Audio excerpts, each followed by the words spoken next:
Olá, meus amigos, minhas amigas, salve, salve! Vamos falar de Jesus, filho de José, carpinteiro, e de Maria de Nazaré. Nós não sabemos a data do nascimento de Jesus, mas no século VI depois de Cristo, a Igreja Apostólica Romana instituiu o dia 25 de dezembro como sendo o dia do nascimento de Jesus. Os evangelistas Mateus, Marcos, Lucas e João trazem informações da vida de Jesus, estão lá nos evangelhos do Novo Testamento. Na época em que Jesus nasceu, no Império Romano, né, o Augusto, que é o César, né, o imperador, decretou o primeiro censo demográfico do Império. Jesus nasceu em Belém e ele tinha que ir até Belém para fazer o censo, para responder a esse censo. E o Evangelho narra também aquela história dos 3 reis magos, que são sábios da Pérsia, astrólogos, que seguiram uma estrela que os conduziu a Belém para adorarem e levarem presentes ao menino Jesus. Herodes era o rei da Judéia e ele tinha ouvido que o rei dos judeus tinha nascido. E ele, com medo de perder o trono, mandou matar as crianças de Belém, da cidade de Belém, as crianças que tinham menos de 2 anos. Mas José tinha sido avisado em sonho e por isso eles fugiram para o Egito. Quando Herodes morreu, uns anos depois, o anjo avisou a José que eles já podiam voltar para Nazaré, lá na Galileia, onde Jesus passou a infância e a juventude. Aos 12 anos, ele viajou com seus pais para Jerusalém para celebrar a Páscoa judaica. E na volta, os pais perceberam que Jesus não estava na caravana. Procuraram por 3 dias, imagina o tamanho, né, dessa caravana, porque as pessoas, por segurança, viajavam juntas em caravanas. E aí os pais de Jesus voltaram ao templo de Jerusalém e o encontraram conversando com os sacerdotes. E a gente lê em Lucas: todos que o ouviam se admiravam com a sua inteligência. Aos 30 anos, Jesus pede a seu primo João Batista para que o batize lá no Rio Jordão.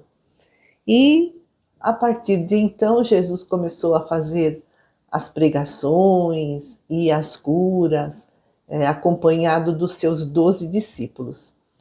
E ele se apresentou como o Messias anunciado pelos profetas da antiguidade, mas havia muita desconfiança das pessoas que o ouviam.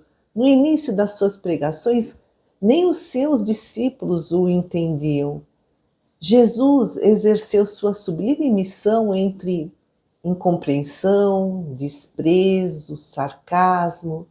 Os israelitas não o reconheceram como o Messias predito nas Escrituras, mas o povo simples, humilde, que o escutava e o admirava, o receberam como Messias.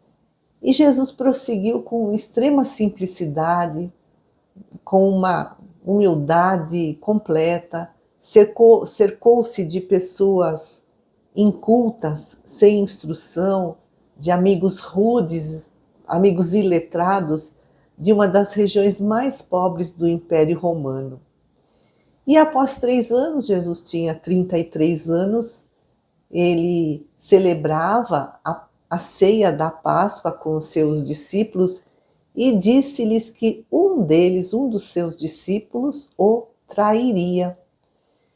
Depois disso, eles foram para o Monte das Oliveiras, foram orar, e foram também Pedro, Tiago e João. E aí chega Judas com os soldados, Judas o beijou e Jesus foi preso. A traição de Judas foi confirmada com esse beijo na testa de Jesus e 30 moedas de prata. E Caifás acusou Jesus de blasfemo por dizer-se rei dos judeus e filho de Deus. Pôncio Pilatos, governador da Judéia, Herodes, filho do governador, Herodes filho, né? Ele atualmente era o governador da Galileia, né? Porque Jesus era galileu. E depois todos esses, né, fizeram acusações. Finalmente Jesus foi devolvido para Pilatos e acabou sendo condenado à cruz. O túmulo, né, foi assim, um buraco na pedra, né, e fechado numa grande pedra. E no terceiro dia após a crucificação, Maria Madalena foi ao túmulo e viu que a pedra estava removida. E Jesus lhe aparece, confirmando a sua ressurreição. Jesus não escreveu nada, mas dividiu o calendário em dois, né? Antes de Cristo, depois de Cristo. E ele foi um sábio educador, transmitindo seus ensinamentos pelas parábolas, para que as pessoas se interessassem, se impressionassem, né, com as histórias que ele contava. E Jesus escolheu para discípulos pescadores humildes, de poucas letras, que trabalhavam pelo pão de cada dia pescando no lago de Genezaré. Jesus não escolheu homens eruditos, autoridades, líderes, porque esses são cheios de personalismo, eles se acham o centro do universo, eles deturpariam o evangelho. Aliás, foi o que acabou acontecendo ao longo dos séculos. Por isso Jesus ensinou para os seus ouvintes na forma de parábolas, que pode ser comparada a uma castanha bem fechadinha, que abre no tempo certo e apresenta a noz saborosa, a essência da parábola. Os religiosos da Idade Média achavam que as parábolas eram historinhas infantis, eram divagações, eles não perceberam o verdadeiro sentido das parábolas. Por isso elas se mantiveram inalteradas. Jesus não contou muitas parábolas, mas cada uma delas tem um objetivo, traz a solução para diferentes problemas, né, que nos atormentam. Nas parábolas, Jesus criava personagens, dando vida às suas narrações. E essas narrações são cheias de profundidade e de extensão, conforme as necessidades, né, dos ouvintes, para que essas parábolas pudessem atravessar os séculos, chegando sem alterações até os nossos dias. O objetivo da vinda de Jesus à Terra foi ensinar-nos a sermos perfeitos, como perfeito é o nosso Pai Celestial. E Jesus ensinava com autoridade moral. Nós lemos lá em Mateus, no capítulo 7, versículos 28 e 29.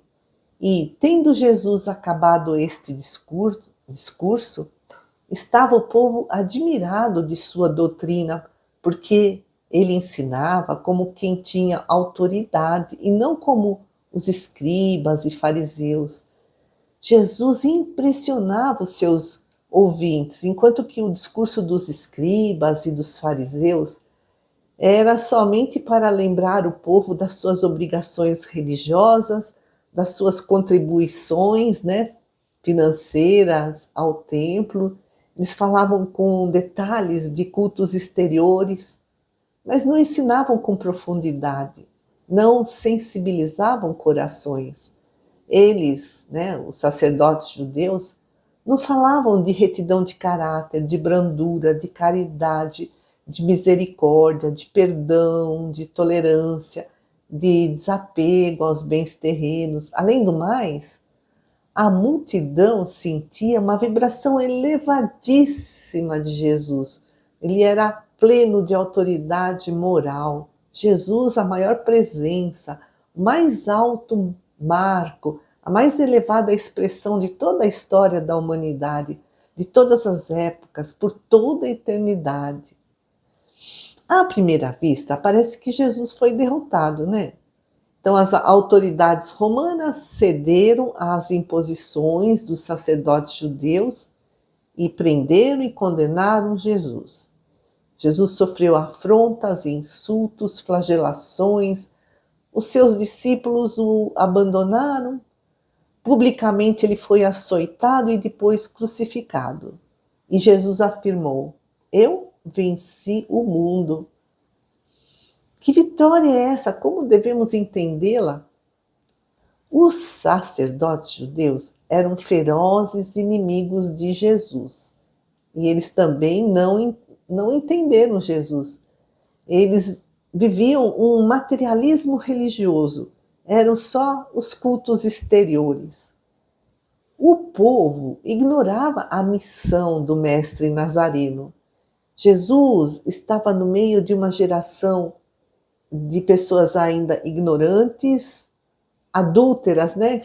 Se traíam uns aos outros, uma geração incrédula, mas tudo isso não constituiu surpresa para Jesus. Jesus tinha pleno conhecimento, né, de como estava a humanidade naquela época.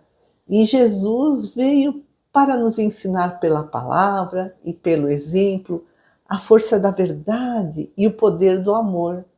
E para cumprir esse progresso, Jesus renunciou a si mesmo, culminando no sacrifício da cruz. Quando os soldados foram prender Jesus no Jardim das Oliveiras, ele disse: aqui estou.